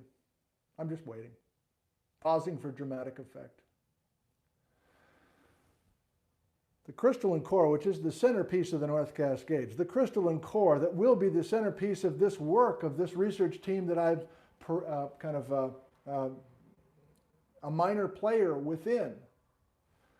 They're going to be studying a lot within the crystalline core, and a major theme is that in the crux of the development of the crystalline core metamorphic rocks, there has to be shovels full of sand coming from somewhere and somehow getting incorporated into the mid and deep levels of the crust. What I'm trying to show you with this cartoon is we got piles of sand nearby. It's not all the same age, but we got our Cossack sandstone today in the Nanaimo. We got our Cossack sandstone in spades today in the matrix and even some of the blocks of the western Melange belt. Last show, we had a bunch of our Cossack sandstone, Daddy's excited, in the Methow Basin. And even the original Swakane material, before it got plunged and became nice, the original stuff was our Cossack sand. Why do we have all this arshosic sand, and did large amounts of the sand get shoveled in the barn by himself,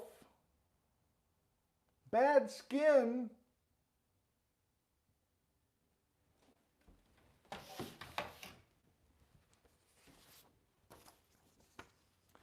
so they're not all the same age. But looking back, last show, show before, today's show, there appear to be some connections between these units. And that was a humble goal when I started this whole thing. Is it possible to make any kind of linking, correlating, simplifying between these terranes? In other words, am I really looking at every piece of the fruitcake as separate little ingredients with no connection, with no storyline? I'm starting to see all the green dates are part of the same story. All the red dates are part of the same story. All the walnuts are part of the same story. I'm pulling out some things that may go together. And I'm not being definitive because they're not being definitive, but this tiny zircon work is making some connections, and I'll have to leave it like that. Thanks to Stacia for the email. She used the phrase four-arc basin twice, and you know I've been reluctant to reconstruct plate motions and plate boundaries and that sort of thing, but she did use, what was the phrase? Did you catch it? A couple of times? Four-arc basin. So here in a cartoonish 101 land is a four-arc basin. You have a subduction zone. you're doing plenty of sediment coming down with the subducting ocean crust, plus you're scraping off a bunch of the sediment and accumulating it in either a accretionary wedge or a little bit deeper down into the subduction tube system, my phrase. But she used the term four-arc basin, which is just what you can see here, a collection of sand grains and other kinds of sediment that you cross over this basin before you get to the arc. Get it? Before you get to the arc. As you approach, get off your ships, doggy paddle to the shore, go up and over the accretionary wedge, and then there's a whole basin, bro, a whole basin, sister, that you've got to cross before you get to the volcanic arc. Four arc. Before the arc, there's a basin. How much of these are representing four arcs? How much of these sedimentary basins are representing back arcs? Which never make much sense to me, by the way. Let's just realize that there's probably a four arc / accretionary wedge story for many of these sand piles.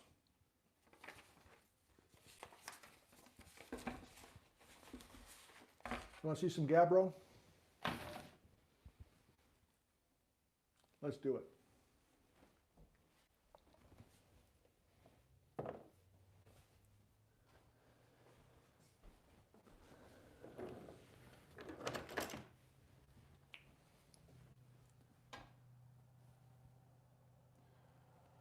This is not gabbro. This is a beautiful looking granite. It's a plutonic igneous rock. A week from today, we have a show called Plutons, and we'll be talking about these kinds of granites a lot. We're comfortable, right? Granite. Here's another one. These are actually samples from the Snoqualmie batholith. Way too young for the fruitcake, but we know what a granite looks like, and we know that it forms by having a huge volume of liquid magma in the crust, and we cool off that liquid blob and we make this plutonic rock. You want another granite that's a different look? Like, are you picking out countertops now? Deborah is. Okay, kind of a pink granite. Different feldspar, but same idea. Are these gabbros? They are not. Are they granites? Yes. Are granites common? Of course they are. But I promised a gabbro. Here's a gabbro. It's like a black granite. As I rotate this black granite, otherwise known as a gabbro, I hope you can see some cleavage planes, some cleavage surfaces reflecting a little bit of light, even though the setting sun is behind the direction you're looking. Hopefully you can still see it. So you're saying, well, why are these gabbros? Let me show you another one. Why are these gabbros so rare? Well, worldwide, these are mafic magmas, meaning that there's a bunch of black minerals in the melt, and you cool off magmas in a magma chamber with dark minerals below an ocean floor. So you need to do some pretty creative work to get magma in an ocean setting below the ocean floor and somehow get it up out of the ocean and into Mount Si or into the cliff at Franklin Falls, part of the Melange belt. So these samples are actually from Duluth, Minnesota.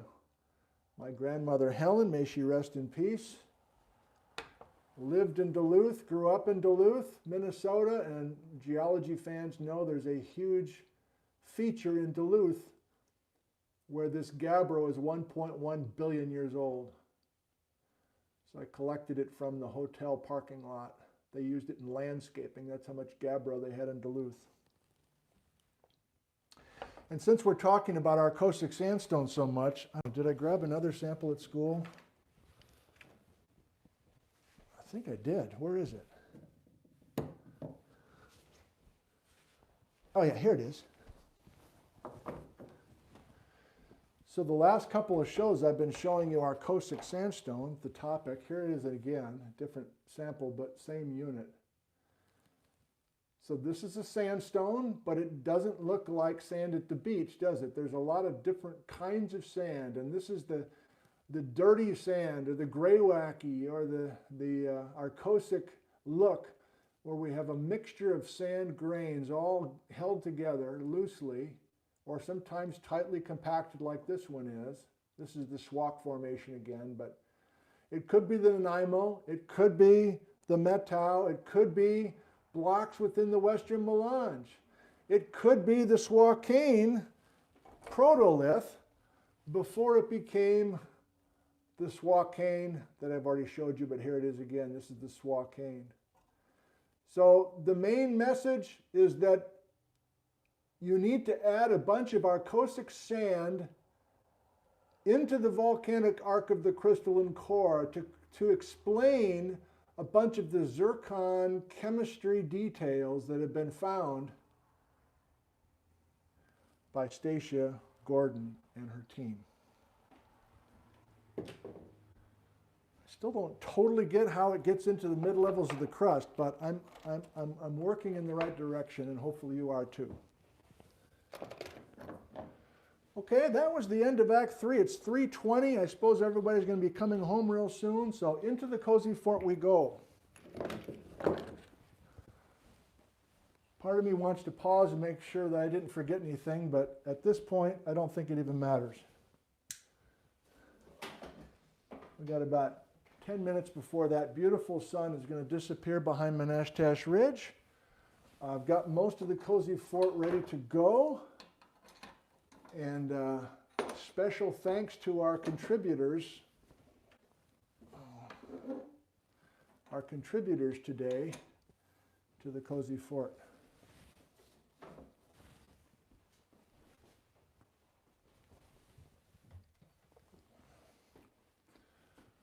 The words were not coming initially today. I don't know if you do any public speaking, but sometimes you start talking and your mouth just is cooperating. But things got warmed up. Interesting content certainly helps, and I'm loving the new content. I hope you can relate to that enthusiasm of learning new things and then sharing it.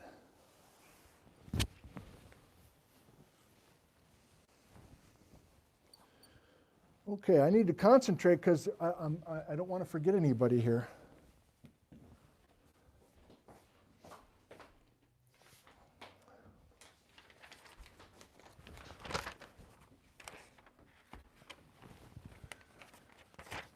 Steve, Lummi Island, Ed, Rimrock Lake, Jerome, Nanaimo, and a few other things as well. Okay, am I muted with us? We go away. I'm cranking the volume for Steve. Our first video report in 2 little installments, Steve. I took two of your installments and I want to share them. These are short and sweet. From Steve in Lummi Island. Now, he's not in the Nanaimo. He's in some of the older exotic terrain bedrock of the San Juan Islands. Lummi Island and Steve. Hey gang, once again, Shorter Attention Span Theater. We're here in the excellent area on Lummi Island. We're looking at some rocks today near Smuggler's Cove and some interesting exotic terrains. So he broke these into a bunch of little things. Smuggler's Cove. Part 2. Span Theater. We're here at Smuggler's Cove on Lummi Island, looking at some exotic terrain type rocks. And you can see angles of how things are laid down. Very interesting. Kind of think of the pizza boxes that Nick was talking about. So I'm going to give you a close-up of what I'm looking at. Here's a boulder. Nice, Steve. Nice. Radial era, potentially. And let's see if we can get right into a fresh, broken green schist-like piece. Beautiful, thank you. Very nice, very beautiful rock. Smuggler's Cove, Lummi Island. This reminds me of the rock formations that were at Deception Pass that I was at last weekend. They are similar to Deception Pass. Just amazing. Unfortunately, this area is not open to the public while they're under construction to make it safe as part of the preserve. There's one of the preserves on this island. So, thank you very much. Have a good day. Thank you, Steve. I appreciate your help. Ed from Yakima is going to take us into the Melange belt. Remember the southern outpost, the big one down west of Yakima. Ed, I know, spent a lot of time on this, and Ed, you sent me a 7-minute thing. I'm sorry, I can't show all 7 minutes, but we're going to start about halfway in. Please don't be mad at me, Ed. Please don't be mad. I'll go full screen, and Ed pops in with a little bit of narration, but for the most part just wants to, mostly wants to show us some of the complicated nature of the bedrock surrounding Rimrock Lake.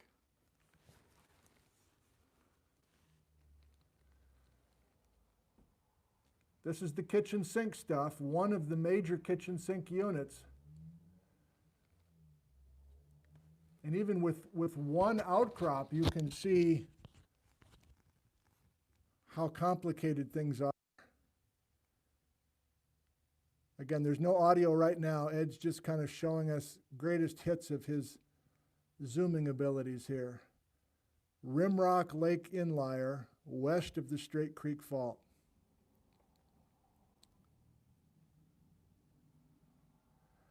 And this is not a place to get started with Geology 101. I think it would just be humiliating to try to make sense of what you're looking at. Here's an area of convoluted laminations. Here's an area of convoluted laminations, says Ed. Ed has been a long time participant in our field trips over the years. He always comes up and jumps in the back of our van and away we go. He's always got really good questions. Hopefully we'll get back to leading field trips like we did for many years, more than 10 years. We did 4 field trips a year, open to anybody. We typically carpool. Carl Loquist and I would take turns leading the trip. Look at that. Look at what a mess. And again, Bob Miller from San Jose State University. This may be the site of another radial area and church sample mentioned in the Miller paper. So Ed's a serious guy, man. So he's referring to Bob Miller's paper from 1989 and possibly some radiolarian chert. I wish I could confirm. And I heard from Ed over the last few weeks saying, I almost got it finished. I had trouble. I had to go out and film again. I'm trying to use I don't know what system you were using, Ed, but I know there was a lot of time and effort put into this. This is another area of convoluted laminations. More convoluted laminations from Ed. We'll stick with another 15 seconds. You get the idea. The outcrops are rare, and when you get an outcrop, it's almost like, my God, I almost wish I didn't have the outcrop because I really don't understand what's going on. You gonna say one more thing here, Ed? Here we are in the greenstones unit with a bed of greenstones next to some pillow basalts. Yeah, pillow basalt. So that brings up my my buffoonery. We should probably go to that. Let's do that. So I did a number of these field reports myself. I put them on my YouTube channel called Nick on the Fly. This is number 19. And this is where I was, maybe right where Ed was, but probably not now that I think about it. But I was confused by what I was looking at. I knew the greenstones were old, but I didn't understand what they were originally. So this is 1 minute of the video that I remember that people talked to me about. They, oh, that time that you made that discovery as you were talking, that was kind of cool. Waxy, almost like the slick inside scene that we had up at Ingalls. Well, before we go, I'm kind of down here in the talus, and there is rather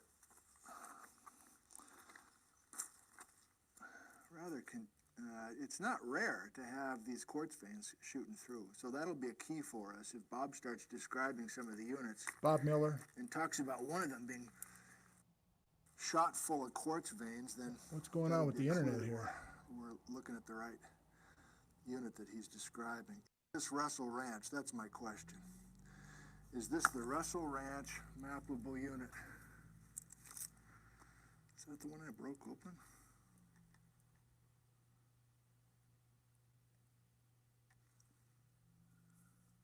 He's calling them greenstone in the report, but the wheels are turning in old Nicky's head. I can't resist. This one is so... Yeah.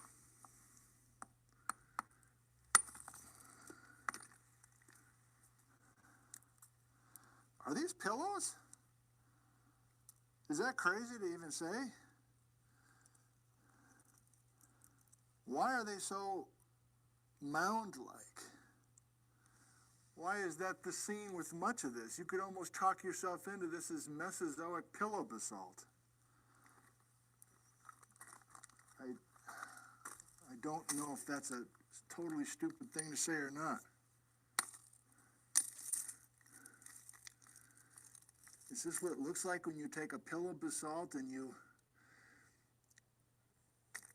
jack up the temperatures and pressures to the point where it can't stay basalt anymore, but it retains its glassy look? Turns out the answer was yes. Even I get lucky every once in a while. Okay, our last video field report is from Jerome Lessman and the Nanaimo group. So we're going to finish by going back to the first unit we talked about.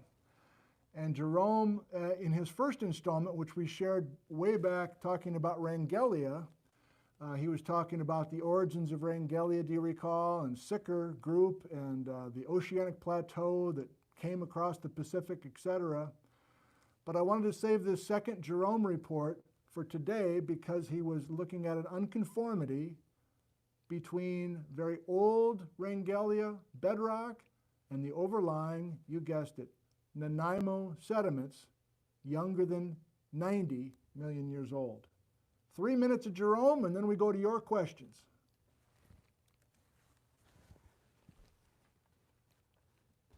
What's most interesting at this stone is what's right over my shoulder, right there. We're going to go there in a second. We're really getting the experience here. I can hear the pitter-patter of the raindrops. Okay, that's the old stuff. This is the old Wrangellia bedrock that's way, way older by more than 100 million years, more than 200 million years ago.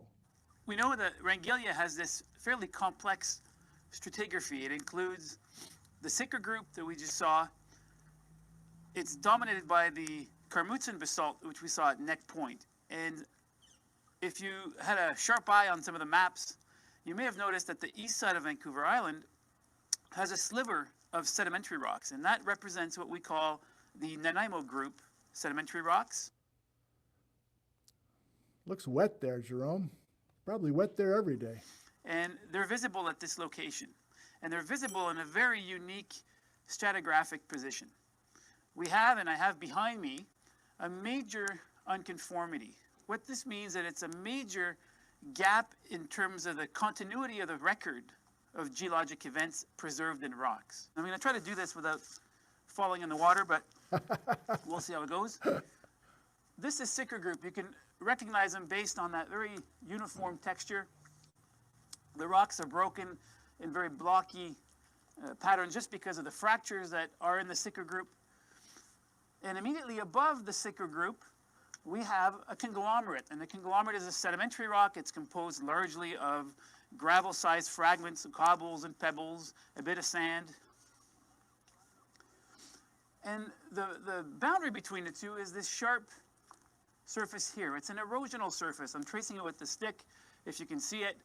And if you just follow along the edge of the outcrop, you should be able to follow visually that boundary. Now remember that Sicker group rocks are Devonian in age, and Nanaimo group is actually far younger.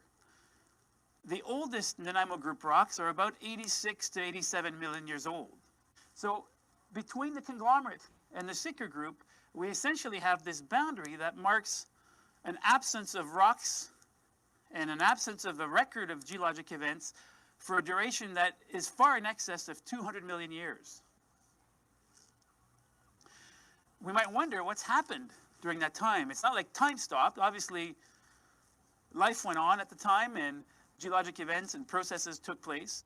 But we do have an idea of what happened. For example, above Sicker, stratigraphically, we expect the bulk of Carmoutzen basalt.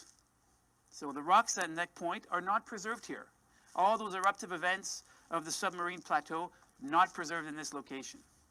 We also know from other locations on Vancouver Island that there are at least two major intrusive episodes in Terrangalia, plutons forming at depth, and in fact, very likely connecting to volcanic systems on the paleo landscape at the time. That's not preserved here either.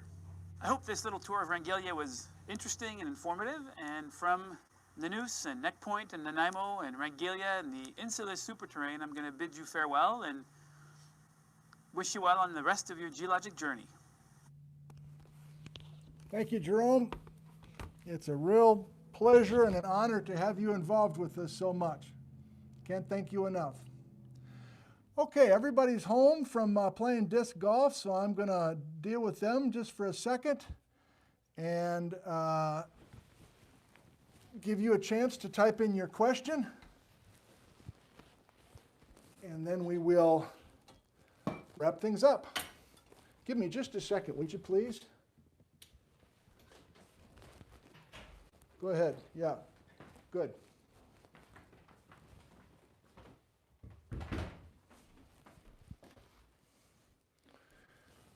And if the connection goes to hell, that's because everybody's back on. I told them to stay off of channel 5. Hey, stay off of channel 5. That's Daddy's broadcasting signal. Do you hear me? I'm not kidding. Stay off of channel 5. We'll see if they do it. Uppercase for your questions, please, and let's go ahead and do it. Tooligan, can we connect Karen Sigloch's ribbon candy resurfaced to the exotic terrain? Ribbon candy resurfaced to the exotic terrains. I'm not sure I totally get that, Tooligan, but we will be making a serious attempt next weekend to go back to the lower mantle geophysics and connect some dots. It's been a while, and there was a reason we did that at the time. So sorry I don't totally get your question there. The Northwest Geology guy, who also has his own YouTube channel. Nick, is Renton in the western Melange? Thank you, Scott. I don't think so, possibly below the glacial till, Scott, but there's some Blakely Formation, some other bedrock that's Eocene in age that's probably beneath you, but I don't know off the top of my head. Dino, has anyone tried to 3D CAD the geology of Washington or anywhere else? I don't really know what that is. I assume it's 3D animation of some sort, and there hasn't been much. I mean, I'm trying to connect with talented people on occasion, but I don't have any collaborations going along those lines, and I haven't seen anything. Much of this is ripe for animation, if that's really what you're talking about there. Kurt, is the Helena Haystack terrain somehow associated with Montana? I don't think so. It might even be pronounced Helena. I just see it and pronounce it Helena. No association that I am aware of.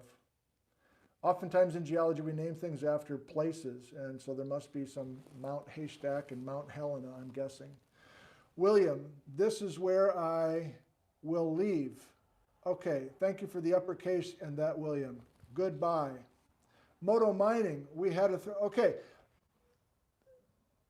Earthquake, Victoria, BC, Leech Fault. We're going to talk about the Leech River Fault and the Leech River Complex the last weekend of the series.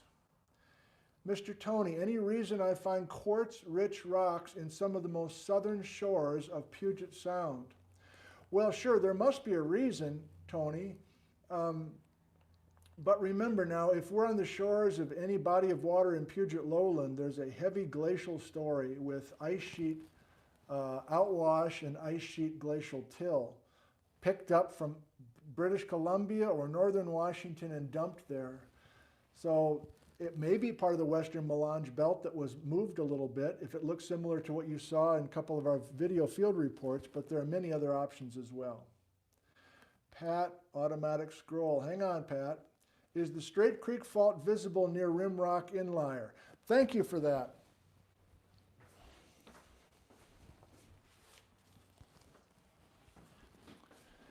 You know, I have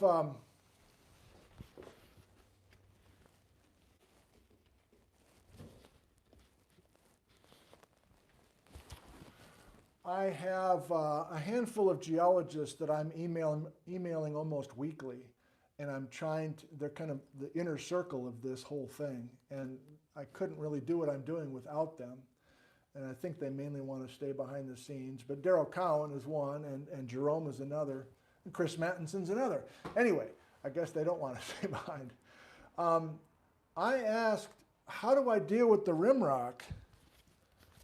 And does the Straight Creek split the Rimrock Lake Inlier?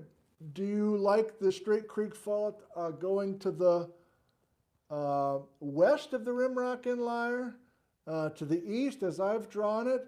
Does the Straight Creek Fault merge with something called the OWL, the Olympic Wallowa lineament, which confuses most everybody? And there's lots of different approaches. The most recent work by Jamie McDonald and Joe Dragovich is to work with zircon minerals, zircon details in the rimrock and find some convincing new ties to the western Melange belt. And so therefore, we're lumping it this way. But that said, Pat, I think if you look at a variety of field reports over the last 50 years, you'll see the Straight Creek through Rimrock, east of Rimrock, west of Rimrock, not in the Rimrock area at all. And it's until there's more work done in the Rimrock Lake Inlier, I don't think they'll have a good way to pinpoint that. And if the Straight Creek does come right through, Tieton Dam or something area, it would be news to me. MGO Fire, we're almost done here. Regarding the fan described earlier, do the rivers deposit onto dry land or into marine waters? Thank you. I assume you're talking about the Nanaimo. As I understand it, it was viewed originally as above water, but now there's more ways to reconstruct that basin and realize that even though there's kind of swampy coal beds in the Nanaimo, in the early days of the Nanaimo, once you get to the more recent days of the Nanaimo, we are definitely in deeper water with an eastern source. And these individual submarine basins. If Jerome's still with us, he can probably add something more to your question. You know what we're doing next weekend, right? It's December next weekend. We're talking about Baja, BC next weekend. And the Nanaimo sediments are one of the most important places to study, to try to convince ourselves, yes or no, that much of this exotic terrain material came from more than 1,000 miles south of where it is now. 2 more and we're done. J.J. Beck, was the discontinuity in Jerome's video a result of pizza box stacking? Possibly. Jerome was pointing out this huge time gap between the bedrock below, more than 200 million years old, and then the Nanaimo, which is younger than 90. And so the question is it really just a time when nothing happened? Or is it more likely, it probably is more likely, that there was an aggressive uplift event, that he chewed away a bunch of material? And did that aggressive uplift and erosion happen in response to the thrust stacking and ultimately the main event. I don't know, but I would guess that you're on to the main storyline there. That would be my guess without knowing much more. One more and we're done. We're going to finish with Patrick, age 7. Patrick, can we ever say what the bedrock is in an area where it's not exposed based on what's around it?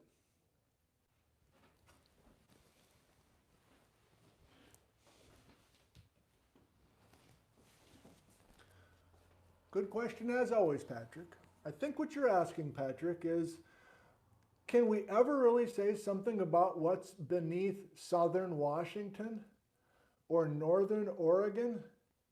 We know there has to be fruitcake down there. There has to be exotic terrain down there. But can we ever say anything, what was your phrase? Can we ever say what the bedrock is if it's not exposed and all we can use is the stuff surrounding it? Yeah, we can, Patrick. And I know that you're going to tune in on Sunday morning, and maybe everybody else will too.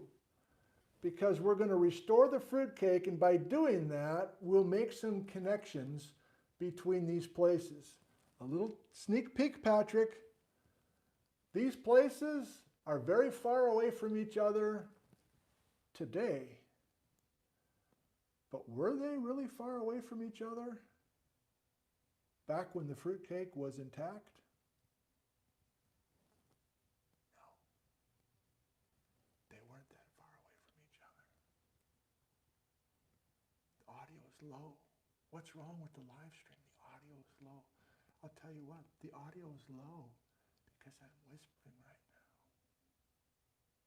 I'm whispering, Patrick. A toast to you.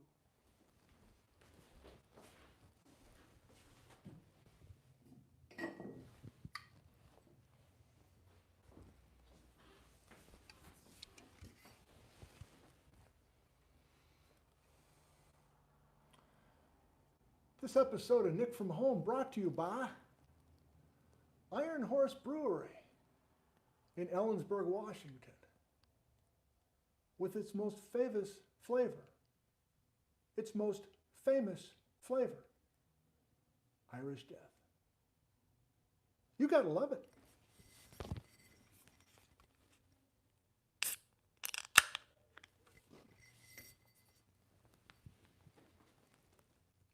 Thank you, Jamie. Ellensburg, Washington, I'd like you to meet Klamath Falls, Oregon.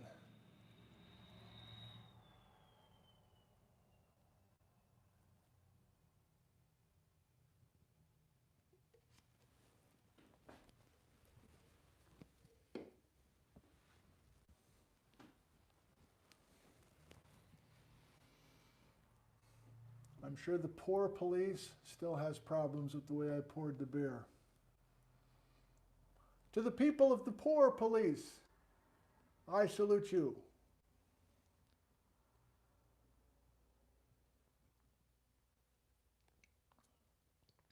Here's to your health. Your health during this very special time, your health next week and beyond. Your health. Here's to your health.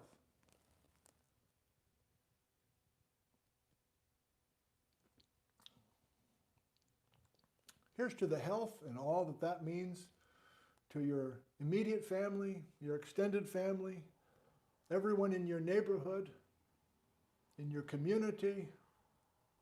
We all need community now and in the future.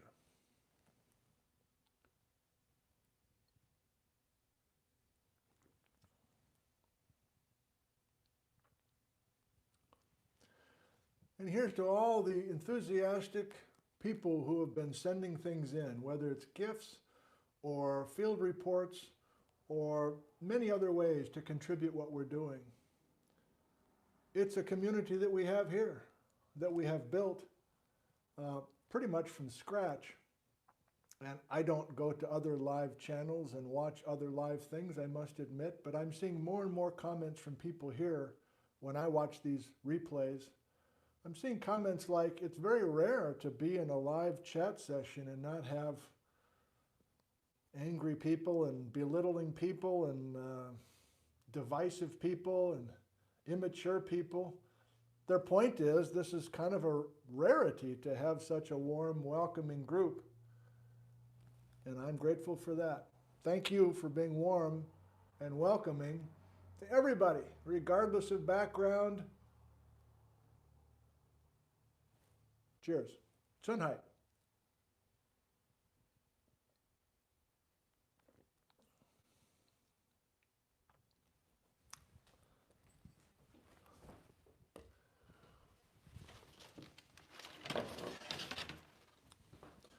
I did not show you the fruitcake from Vindman's today because you're going to get a lot of fruitcake coming at you the next show, Sunday morning at 9 a.m. Pacific time.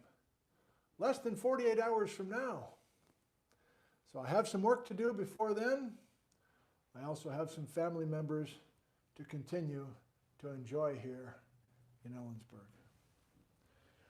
Thank you for joining us. Thank you for tuning in to this one and all the shows before. And hopefully, I'll see you Sunday morning. I love you. Thank you. And goodbye.